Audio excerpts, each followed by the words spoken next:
E aí, galera, retornando aqui para a nossa segunda aula referente à análise de como você deve se comportar lá no plenário do Tribunal do Júri, tá? Falamos na primeira aula a respeito aqui do anonimato, né, que é vedado e você pode explorar isso no momento que você estiver sustentando, nos exemplos que eu dei, tá? Falamos sobre a prova testemunhal e principalmente atacar a credibilidade das provas testemunhais, e você pode construir uma tese muito legal nesse sentido, principalmente no exemplo que eu estou dando, né, que é uma prova testemunhal que não presenciou os fatos e que ouviu dizer que o seu cliente estava conduzindo o veículo. Então, credibilidade aí deve cair muito. Você consegue trabalhar isso, tá? Uma outra situação que poderia ter acontecido, e realmente aconteceu, é que o Ministério Público, você também pode fazer isso, tá? Eu estou falando especificamente do Ministério Público, porque é uma instituição que tem um poder organizacional muito grande, financeiro e por aí vai. E nesse caso concreto, eles fizeram uma perícia interna, ou individual, ou pessoal deles, no sentido de tentar localizar as pessoas através do software, né? Por exemplo, o Photoshop faz isso, né? Mas eles têm lá um programa deles lá e tentaram aumentar a imagem do carro para tentar do carro e das pessoas para tentar localizar e verificar quem efetivamente estava, ok? Bom, se eles apresentam isso para vocês, primeiro que vocês têm que observar é o seguinte: tem prova pericial nos autos? Bom, se tem prova pericial, aqui vai prevalecer são as provas periciais. E aí você pode combater essa prova juntada aí do Ministério Público, por exemplo, de que essa é uma prova individual, que essa é uma prova, né, feita por um órgão que tem total pretensão de obter o êxito naquilo que ele está fazendo, portanto, é parcial, que não se enquadra dentro, né, da prova pericial, que tem que ser, segundo aqui a gente vai ler, né, os artigos 158, 159, 160, a gente vai observar isso, tá? Então você pode tratar desse assunto dizendo, seus jurados, isso não é uma prova pericial. O Ministério Público, por ser uma instituição de poder aquisitivo imenso, de uma forma organizada perante a sociedade, é uma instituição, resolveram, através desse poderio que eles têm, e realizar esse trabalho. Mas, volto a afirmar, não tem validade técnica o suficiente, tanto quanto uma prova pericial que já consta nos autos realizados lá na delegacia, e que não apresenta, por exemplo, a participação do réu nesse crime, ok? Então, você já pode começar a desconstruir isso aí.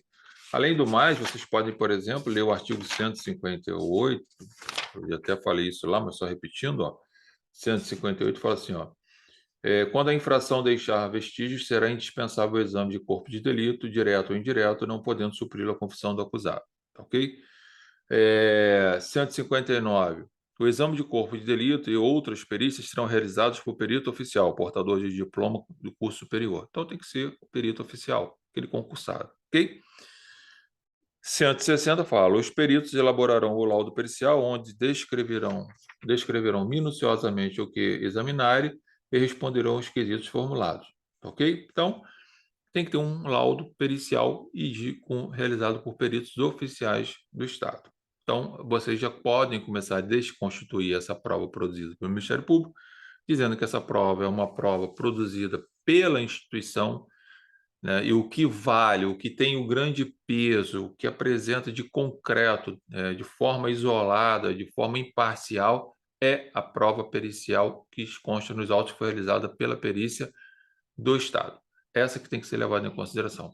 Gente, no mínimo você vai criar uma dúvida, no mínimo, porque na verdade você está desconstituindo essa prova que o Ministério Público tenta trazer como se fosse a verdade mais absoluta possível. Então você vai estar desconstituindo isso, vai estar no mínimo gerando uma dúvida. E apresenta para eles, olha, prova pericial aqui, está aqui, senhores jurados, olha a filmagem. Carro aqui, carro ali, gente aqui, cadê o réu? Não tem o réu aqui, ok? O laudo pericial informa que o réu não está presente, conseguiram alcançar outras pessoas ou outra pessoa, e aí você vai trabalhando com essa ideia. Você está mostrando para os jurados que aquela prova trazida pelo Ministério Público, né, é uma prova que tenta induzi-los a erro com o objetivo apenas de condenar o réu. Porém, a prova primordial, a prova que traz solidez para eles decidirem, é a prova pericial produzida pelo juiz, produzida pelo perito judicial, isento de qualquer parcialidade. E essa é que deve prevalecer. E aí pergunta para eles: os senhores estão vendo aqui o réu em algum lugar aqui? Onde está o réu? Não tem réu aqui. O réu não está aqui. Ah, o carro é dele porque ele emprestou, mas não tem réu aqui. O réu não está presente aqui, ok? Então vocês podem trabalhar com essa ideia aqui, tá bom? Uma outra possibilidade que vocês também podem utilizar como argumento para combater lá as acusações do Ministério Público é quando o Ministério Público, né, fala numa suposta delação premiada ou fala numa suposta delação em que as testemunhas estão recebendo informações de um terceiro que está delatando o autor ou o partícipe, que é o réu. Gente, a delação por si só ela não é o suficiente para condenar ninguém, até porque tem interesse. Isso é visto com muita reserva, né, pelo Poder Judiciário, e tem que ser, porque quem está delatando alguém está delatando porque tem interesse em salvar a própria pele. Então vocês vão trabalhar com essa ideia. Olha, senhores jurados, essas testemunhas que tiveram aqui mentiram, são mentirosas. Elas vêm aqui com o objetivo de falar que receberam uma informação de um terceiro que está acusando o réu, ou seja, está delatando o réu, mas não tem a coragem de vir em juízo e afirmar isso. Ou seja, credibilidade zero. Então, essa delação aqui, ela foge a qualquer razoabilidade, foge a qualquer possibilidade de certeza, de credibilidade. Então, essa suposta delação aqui, se fosse uma delação real em que a pessoa estivesse presente, já seria combatida, já estaria contaminada pelo interesse do próprio delator. Porém, nem esse delator veio aqui para dizer efetivamente que é ele que tinha ciência disso e de como ela recebeu essas informações. Se ele viu, se ele estava presente ou se ele foi alguma confissão de alguém. Nem isso ele apareceu aqui. Ele só chega e fala, a testemunha só fala que recebeu informações de terceiro, que não pode dizer quem é, e quer que os senhores condenem uma pessoa inocente com base numa história que essas testemunhas que têm interesse no caso concreto querem a condenação do réu a todo e qualquer custo pelo sentimento de vingança, de ódio e por aí vai. Entenderam? Então você pode trabalhar com essa ideia aqui também, tá bom? Vocês trabalhem com essa possibilidade aqui que vai ser super legal para vocês. Então, reparem que eu estou falando isso aqui, mas isso está acontecendo em audiência. E, obviamente, você, num determinado momento, você vai pegar as filmagens, óbvio, que interessar a você, e vai colocar lá, né, reproduzindo no telão, tá? Falar nisso, quando vocês tiverem pretensão de produzir alguma prova, né, diferente, que vai precisar de vídeo e tal, gente, vocês têm que levar lá, tá? O telão, o retroprojetor, tudo isso, que o tribunal não dá isso para vocês, não oferece para a gente. Tem um sistema desde lá que nem tudo funciona da melhor forma possível, alguns arquivos não são compatíveis com o sistema deles, então eu te recomendo a você levar, se for produzir vídeo, o telão, o seu notebook, né, o retroprojetor, para produzir para os jurados aquilo que você entenda que seja cabível, tá? Então, depois que vocês fazem essa desconstituição, né, apresentando tecnicamente as provas que precisam ser analisadas e, obviamente, combatendo aquilo que o Ministério Público trouxe, né, de acusação, né, os senhores vão agora trabalhar, né, com os jurados, né, e agora vem trabalhando com eles no sentido de uma argumentação voltada para a absolvição dele, né, dizendo lá, né, senhor jurados, conforme foi apresentado aqui pela defesa, vocês podem fazer o resumo que eu estou falando, né? Vocês podem fazer um resumo mostrando para ele o que vocês apresentaram, ratificando tudo aquilo que você já apresentou, mas de uma forma bem resumida, para ficar marcado para eles, tá? Informar para eles que se eles condenarem um réu, eles vão estar condenando um réu inocente, porque é necessário para que se oferte uma condenação que a prova seja contundente, absoluta, certa, sem qualquer dúvida, para a absolvição do réu. Porque se existir um mínimo de dúvida possível, deve ser o réu absolvido. No caso em tela, no caso presente, vocês podem até falar, não há dúvida nenhuma de que o réu não praticou esse crime. O problema dele ser o dono do carro, isso as pessoas emprestam, conforme próprias testemunhas vieram aqui e falaram que ele emprestava o carro. Era comum ele emprestar carro. Então, vocês vão trabalhar com isso e podem lançar aí duas hipóteses, né? A primeira, que é a da certeza de que o réu não praticou o crime, tá?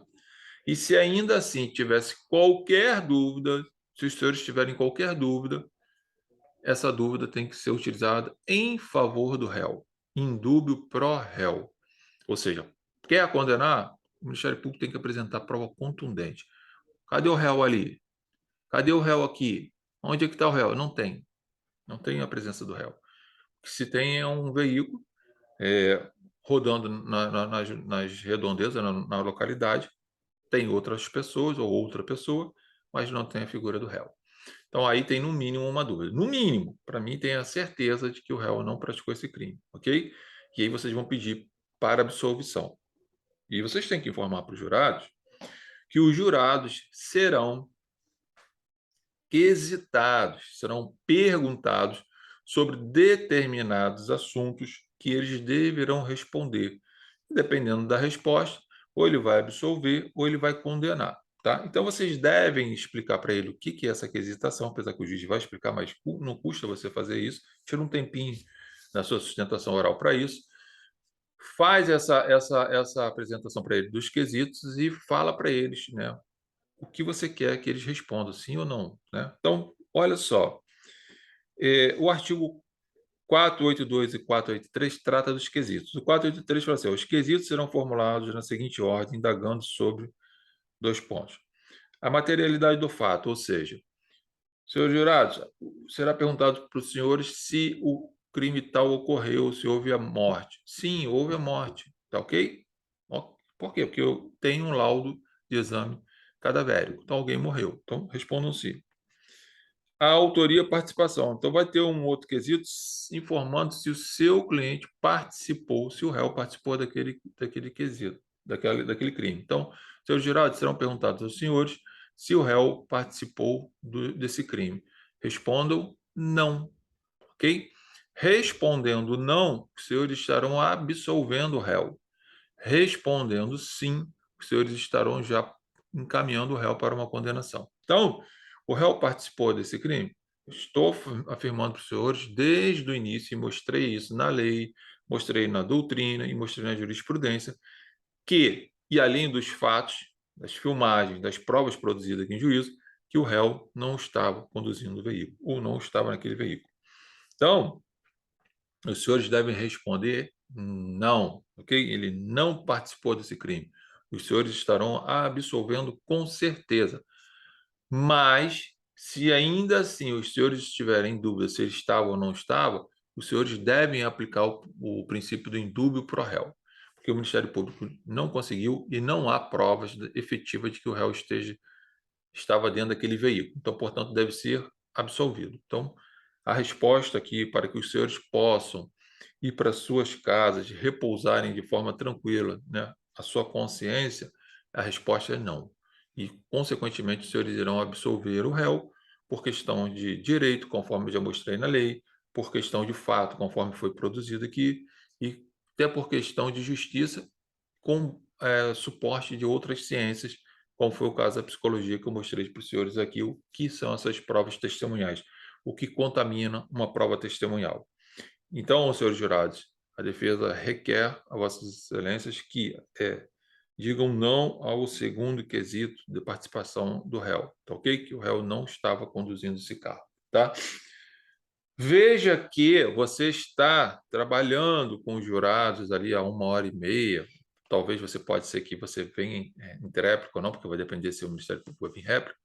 Repare que você está tentando ou está buscando convencer os jurados de que tudo aquilo que foi produzido em juízo contra ele não prospera e tudo aquilo que foi produzido em juízo a favor dele, por você, defesa técnica, deve prosperar.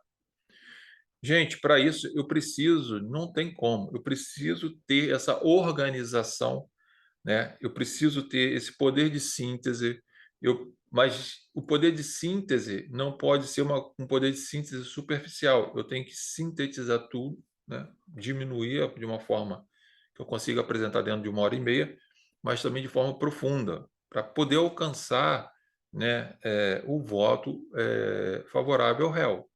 Então, eu só consigo isso tendo a habilidade, né, da oratória. Eu só vou conseguir isso tendo habilidade, né, para trabalhar de uma forma lógica a colocação de cada item e através do conhecimento jurídico também, né, gente? Então, reparem que vocês têm 1h30 para fazer muita coisa. Não pense que 1h30 é muito, 1h30 voa. Ainda mais quando você está lá trabalhando, a adrenalina está alta, você está nervoso, enfim. Vale a pena até vocês treinarem em casa antes do júri, cronometrar o tempo de vocês para ver se está tudo encaixado direitinho e ficar atento, porque as coisas lá também podem acontecer coisas diferentes que não estavam previstas por você. Isso pode acontecer. Então, o que eu estou querendo dizer para você é o seguinte: você tem que ter um roteiro, tá? E esse roteiro é óbvio que ele não é engessado, ele vai ter que ser flexibilizado, dependendo do caso concreto, mas você tem que ter esse roteiro. Dentro desse roteiro aqui, que você já imaginou o cenário do que vai acontecer, você vai fazendo as adaptações do que for surgindo. Mas não fuja muito do seu roteiro, tá ok? Para você não se perder e nem ficar desguarnecido, nervoso. Procura manter o teu roteiro, como eu até coloquei aqui, como uma forma que eu vou deixar liberado aí para vocês, como uma forma de mostrar como você pode fazer isso, mas eu chamo a atenção de vocês, tá? Precisa ter uma lógica jurídica, de colocar as coisas certas na hora certa para que você tenha o êxito, tá? E outra coisa, na sustentação oral, repare que você já está na sustentação oral, você não procura não evita ficar só numa tonalidade, né, sequencial de voz, né, porque senão cansa da sono da pessoa. De vez em quando você chama a atenção dos jurados, fala um pouco mais alto, um pouco mais baixo. Essas coisas vocês precisam ter esse controle. É importante que vocês, quando estiverem fazendo a sustentação oral de vocês se aproximem dos jurados, né, para que os jurados possam, ter um contato mais próximo de você, transmitam para ele que você efetivamente confia que o réu é inocente, passa essa confiança de certeza da inocência, porque aí eles vão também ter mais certeza e mais coragem para acatar aquilo que você está sugestionando para eles, e, portanto, eles não vão se sentir perdidos, né, e com medo de cometer injustiça. Essa proximidade é legal. Pegar o processo, pegar uma parte que você acha interessante e mostrar para ele, ó, tá aqui, dê uma olhada nisso, olha, que chegue próximo dele, né? Não tem nenhum problema, isso é permitido, tá, gente? Isso faz efeito positivo para você. O que o jurado precisa sentir dentro daquilo que você está apresentando para ele, dentro dessa técnica que a gente está falando aqui para você, é que ele tem que perceber que você está confiante na inocência do réu. Que quando ele percebe a sua confiança na inocência do réu, a sua confiança alcança eles e provavelmente vai fazer o efeito que você quer, que é de convencimento. Então, automaticamente surge meio que flui naturalmente, tá? Então, você consegue contaminar num bom sentido essa vontade, essa certeza da inocência e a vontade de se fazer justiça com a absolvição do réu, tá? Então, vocês precisam ter esse contato, precisam ter esse controle. Outra coisa, pô, se você vai começar o júri, está começando a falar, você está nervoso e tal, não se aproxima no primeiro momento, fala da sua bancada mesmo, da sua tribuna mesmo, faz os agradecimentos que tem que ser feito, faz uma pequena introdução, vai respirando fundo, vai se controlando, daqui a pouco você está estabelecido, e aí sim, aí você vai começar a apresentar todo esse trabalho que a gente está falando aqui, que precisa ser feito com cuidado, com técnica, né? Eh, Fique atento aí às ciladas, às vezes, que o promotor de justiça faz contra você, às vezes fica tirando do seu foco. Gente, procura ser técnico, qualquer coisa você pode pedir ao juiz para que o juiz tome providência, porque o promotor está atrapalhando o seu trabalho, seu raciocínio, está tumultuando o processo. Você pode muito bem fazer isso.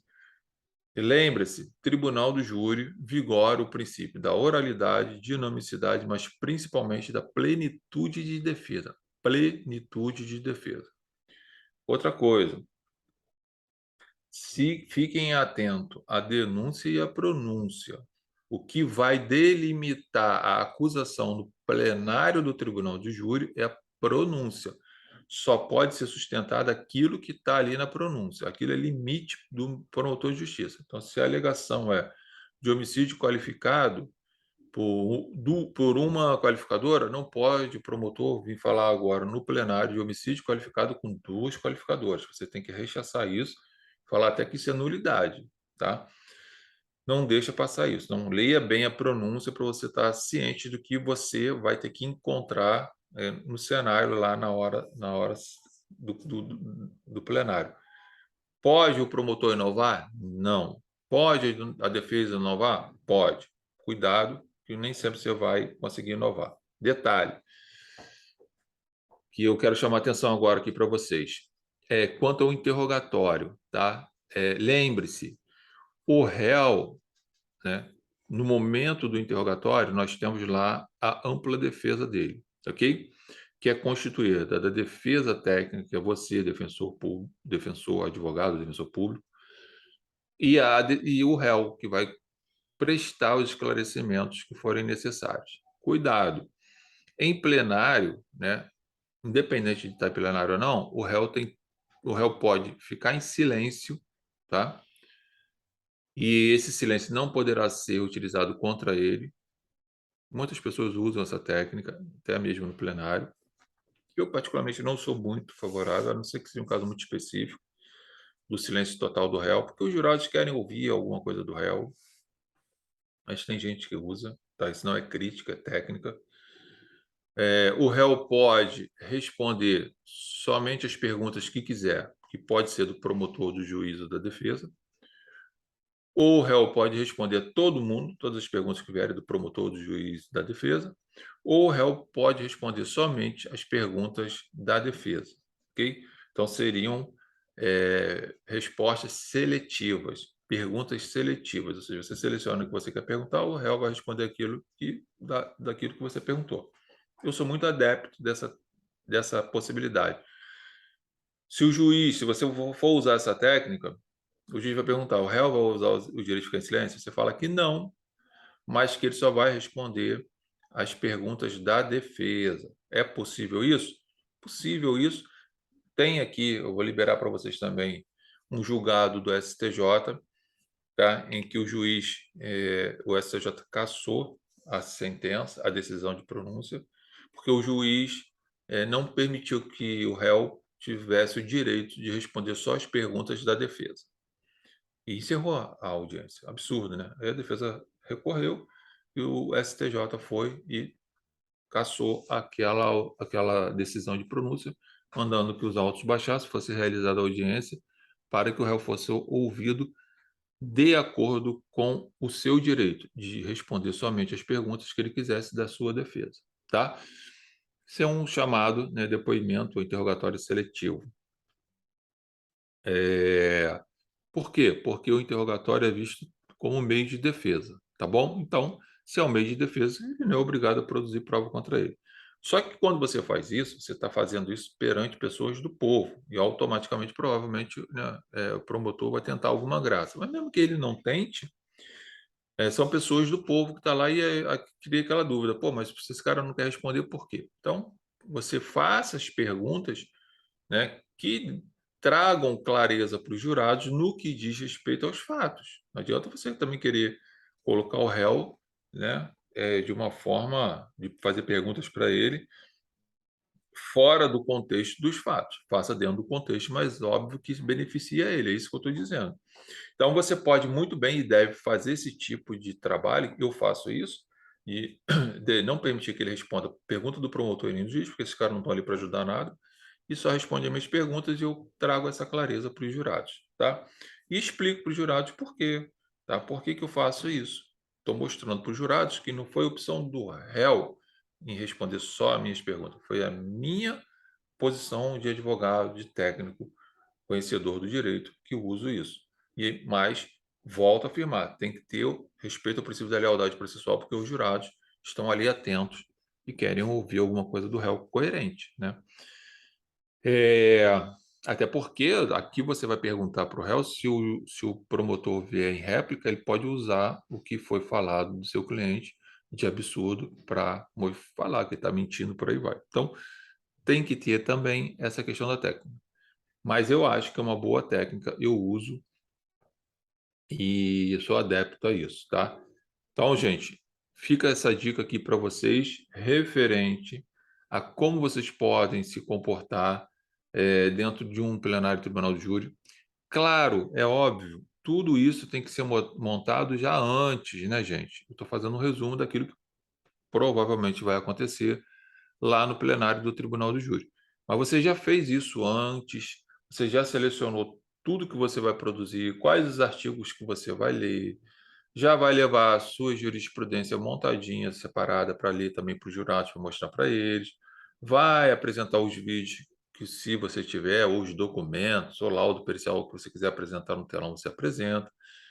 Então, você já está totalmente municiado para o dia da audiência. E aí você vai fazer esse trabalho objetivando a absorção do seu cliente, tá?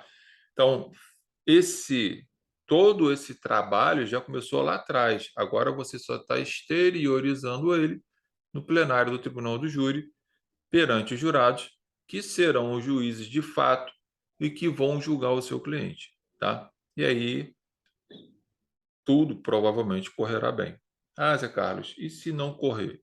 Júri é um risco. Às vezes você trabalha muito bem, e os jurados às vezes condenam o réu, né? Isso faz parte, gente, né? Você não está vendendo absolvição, você vende o seu serviço, que é de qualidade, prestação de serviço, né? Resultado, tudo pode acontecer. Mas se você tiver esses cuidados que eu estou passando para vocês, se vocês se prepararem, terão grande chance de êxito, tá? Acusar é fácil, defender é difícil. Outra coisa que eu quero chamar a atenção para vocês fiquem aí atentos à leitura do processo, tá, gente? Leiam esse processo 10.000 vezes, saibam onde está tudo, façam um índice do processo, onde está escrito cada coisa, para vocês não se enrolarem depois. Isso tudo vale a pena já vocês já deixarem montado, uma forma, fazer um resumo disso, mas manter um índice de tudo que contém no processo, e as folhas, as páginas que tiverem, para ser mais fácil de identificar na hora lá dos trabalhos, porque a pressão é grande, tudo isso, mas dá para se desenvolver de boa, tá? Então fica essa dica aqui para vocês. Se você está começando, ó, é uma excelente dica. Se você já está atuando, vale a pena você refletir. Você pode usar algumas técnicas ou não. Fica a seu critério. Cada um vai ter a sua técnica, mas vocês não vão poder fugir muito do que a gente está conversando aqui, não, tá? Porque é o que dá o efeito mais real para você alcançar um resultado positivo para o seu cliente, tá? Professor@josebrito.com.br, nosso e-mail. martinsbritoeadplataforma.com. Nossos cursos jurídicos, inclusive com assinatura mensal. Acessa lá. meudigicard.com, meudigicard.com/Martins de Brito Advocacia /. Você nos encontra nas redes sociais aí. Bons estudos. Qualquer dúvida, manda aí pra gente. Estou preparando outras coisas novas aqui, tá? Sempre vai ter material novo aí para vocês. Grande abraço a todos.